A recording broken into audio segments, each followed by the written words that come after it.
Hello and welcome to the 7th episode of Real Estate Advice with Victoria Mead. I'm your host, Victoria Mead. So on today's episode, I'm going to talk about a few things on listings that you might not know. So if you're here today, please comment and tell me you're here. Let's start off. Hello, Liz. Hello, Allie.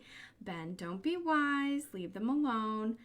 Hi, Adam. Thanks for joining. Let's see. Last week I watched it and thought it was live and asked a question. Oh, I'm sorry. You can ask it again just in case I didn't answer you last week. All right. Anybody else coming on? Say hello. I'm going to get started on the topics. Feel free to put your questions below if you want so that I can start answering them once I'm done. So, a few things about listings that you might not know. First one. Some buyers say to me, hey, I saw a house that was listed and now it's showing up on my real estate search as off market. What does that mean? So there's two different ways that you can, as an agent, post if a house is under contract. One way is calling it active under contract, and then another way is pending. You hear pending a lot, so you think that that's, the word you use, but there is two different terms. One of them, active under contract, means that is still going to be marketed on all of the websites. So you'll still see it on Realtor.com, Zillow, all those. You'll still see it as a property on the market. Pending means it's withdrawn from those websites, so it's no longer being advertised and it's no longer being showed for backups. Active under contract, you can still go in and look at it for backup. Pending, no more showings. We're done with that.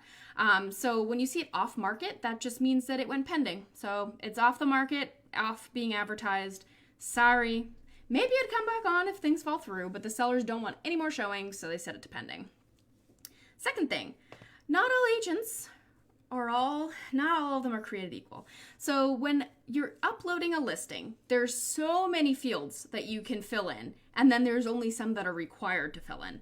So some agents do the very bare minimum and only do what's required in order to be able to activate it online. If you can't activate it, it's because you didn't fill in all the fields that are required. So some agents, like I said, bare minimum. So when buyers are looking for a property and they're talking to a real estate agent, the real estate agent is putting in their criteria. They may put in certain fields that a buyer wouldn't want to see a house without it, but then there's some listings where an agent didn't put it in. So say there's a listing in Concord and it had a fenced-in yard. The agent didn't take the time to put in a fenced-in yard. That buyer that requires a fenced-in yard is not going to get that listing. So they're missing out because that agent was kind of lazy.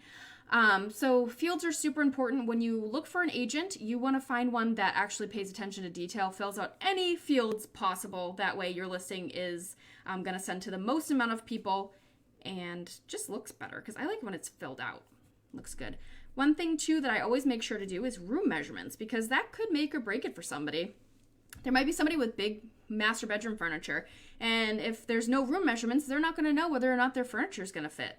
So it would make the most sense to find an agent that fills in all the fields, make sure that they do room measurements and all of that stuff. Maybe look at their past listings to see what they do, as well as the description. Some people give like a one-line description. This is a great 3-bedroom, 2-bath house. Come look at it. It's like, okay, what else?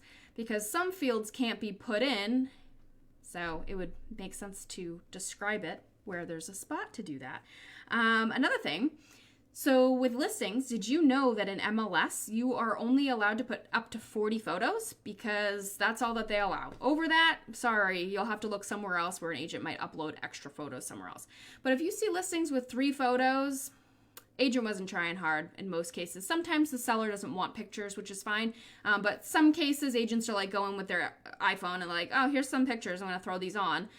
So when you see an agent that has a ton of photos, that's probably either they're hiring a professional or they take their listing seriously and they want to market your house as best as they can.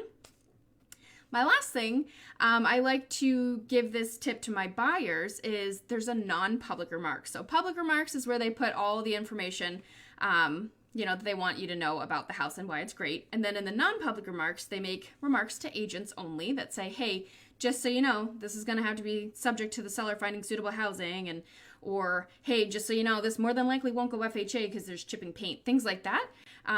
So I always let the buyers know what the non-public remarks is if it makes, if it's pertinent to what they need to know. Some agents leave it blank, and there's so many things that you could put in there just to let other agents know things that they should know. So those are my listing things that you might not know, that there was public and non-public remarks. And you might not know that some listings have 40 because the agent cares about the amount of photos. That was pretty much all I had to say. So that was my topic for today. Let's see. Adam says, question, new supply coming online soon? New developments, hot towns, etc.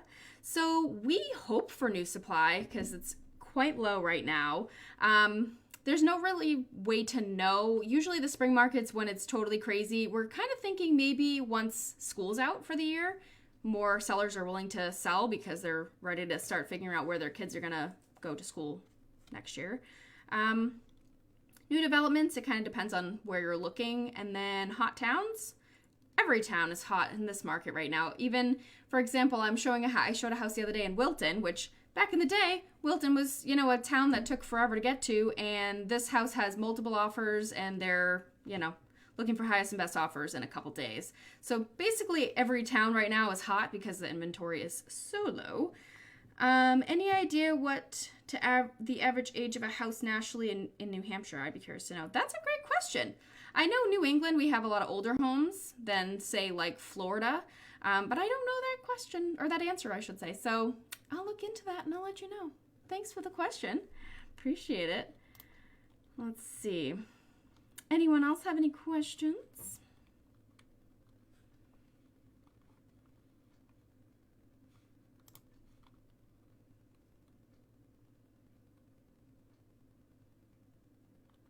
I'll wait a few minutes before I give you my goodbye speech.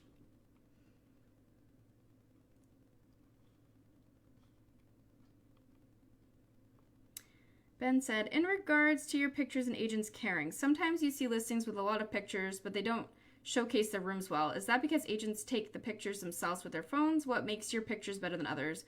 It's a great question. So could be. A lot of agents they'll just go in with their phones and snap a few pictures and send it in, and call it done. I actually hire a professional photographer to take the pictures. Not that my pictures aren't good, because a lot of people have said my pictures are good. It's just that I like to delegate that because I feel like a professional does a better job than me. And I feel like if you're marketing a house and you're getting paid to market, you should be spending money on a professional to do that portion for you. So there are plenty of listings. There's even actually a Facebook group about bad MLS photos because there's some shameful things posted. But yep, I hope that answers your question. Adam says, styles today and trends you're seeing. So what do you mean trends? There's lots of trends. Can you elaborate?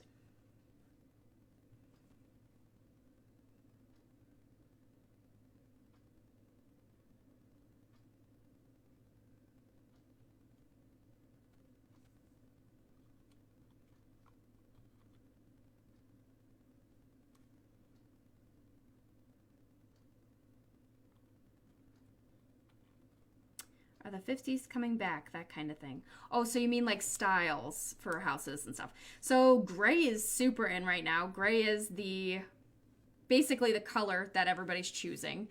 So gray cabinets, gray walls, colors that are popular. Yes. So whites are still in. There's a lot of newer kitchens that I'm seeing where there's still white cabinets, but more people are starting to go gray.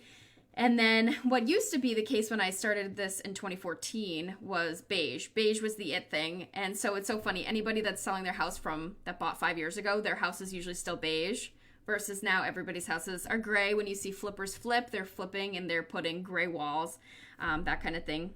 Granite's still in. Pretty much like hardwood floors are still super popular. Not so much carpet. I mean, carpet's okay, but most buyers like hardwood floors and things like that. That's pretty much it for the color scheme. But yeah, great question. Let's see.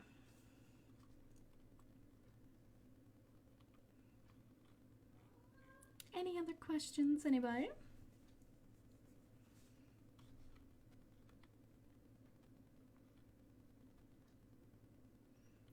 All right, I don't see any more questions.